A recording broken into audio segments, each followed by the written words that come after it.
নির্বাচনকালীন স্বচ্ছতা ও জনগণের আস্থার প্রতীক হিসেবে বাংলাদেশের ক্ষমতার পট পরিবর্তনের জন্য জন্ম নেয় তত্ত্বাবধায়ক সরকার। সপ্তম জাতীয় সংসদ নির্বাচন আয়োজনের মাধ্যমে যাত্রা করে তত্ত্বাবধায়ক সরকার ব্যবস্থা।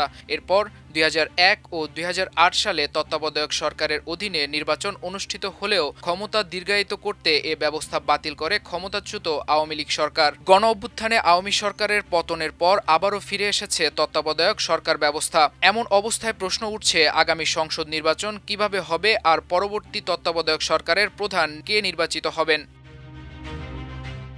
আওয়ামী সরকারের সময় তত্ত্বাবধায়ক সরকার ব্যবস্থা বাতিলের রায় অবৈধ ঘোষণা ও সংবিধানে ত্রয়োদশ সংশোধনী বৈধ ঘোষণা করে সংবিধানে তা পুনর্বহাল করেছে দেশের সর্বোচ্চ আদালত। আজ বৃহস্পতিবার ২০ নভেম্বর এ আদেশ দেন আদালত। কিন্তু কে হবেন তত্ত্বাবধায়ক সরকারের প্রধান? এ বিষয়ে তত্ত্বাবধায়ক সরকার ব্যবস্থা পুনর্বহালের রায়ের পর ব্যাখ্যা দিয়েছে আপিলকারী আইনজীবী শিশির মনির। তিনি জানান, বর্তমান সরকারের ফরমেশন অনুযায়ী এ সরকারের প্রধান হবেন সর্বশেষ অবসরপ্রাপ্ত প্রধান বিচারপতি। এই দিন রায় ঘোষণার পর তিনি জানান, জুলাই সনদ যেটা গণভোটে পাঠানো হচ্ছে সেটা পাশ হলে এবং নতুন সংসদের সংবিধান সংস্কার সভায় তা গৃহীত হলে তত্ত্বাবধায়ক সরকারের ফরম্যাটে বড় পরিবর্তন আসতে পারে। সবকিছু নির্ভর করছে গণভোটে জুলাই সনদ পাশ হয় কিনা।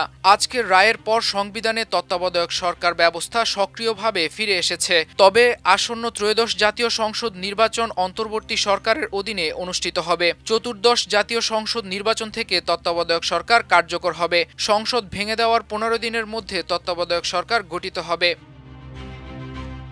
বাংলাদেশে তত্ত্বাবধায়ক সরকার ব্যবস্থার বীজ নিহিত হয়েছে ৯০ দশকের গণতান্ত্রিক উত্তরণের মধ্যে। ১৯৯০ সালের গণ অভ্যুত্থানের মুখে লেফটেন্যান্ট জেনারেল হুসেইন মোহাম্মদ এরশাদ ক্ষমতা ছাড়তে বাধ্য হন। সে সময় তৎকালীন প্রধান বিচারপতি শাহাবুদ্দিন আহমেদের নেতৃত্বে নির্দলীয় ও নিরপেক্ষ অন্তর্বর্তী সরকার গঠিত হয়। সেই সরকারের অধীনে ১৯৯১ সালে অনুষ্ঠিত পঞ্চম জাতীয় সংসদ নির্বাচনে দেশ বিদেশে ব্যাপক প্রশংসিত ও গ্রহণযোগ্য হয়। এই সাফল্যই মূলত নিরপেক্ষ সরকারের অধীনে নির্বাচনের ধারণাকে জনপ্রিয় করে তোলে।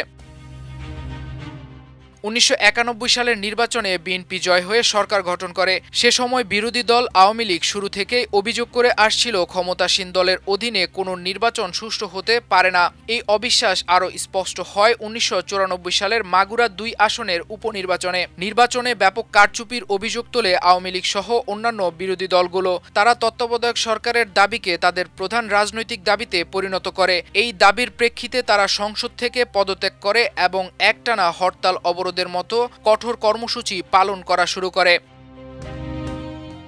১৯৯৬ সালে ক্ষমতাসীন দলের অধীনে কোনোভাবেই অবাধ ও নিরপেক্ষ নির্বাচন সম্ভব নয়, এই অভিযোগ তুলে আওয়ামী লীগের নেতৃত্বে বিরোধী দলগুলো তীব্র আন্দোলন শুরু করে।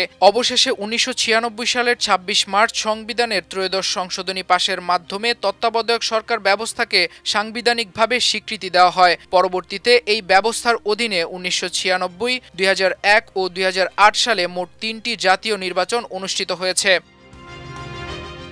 নাইমুল ইসলাম, আমার দেশ।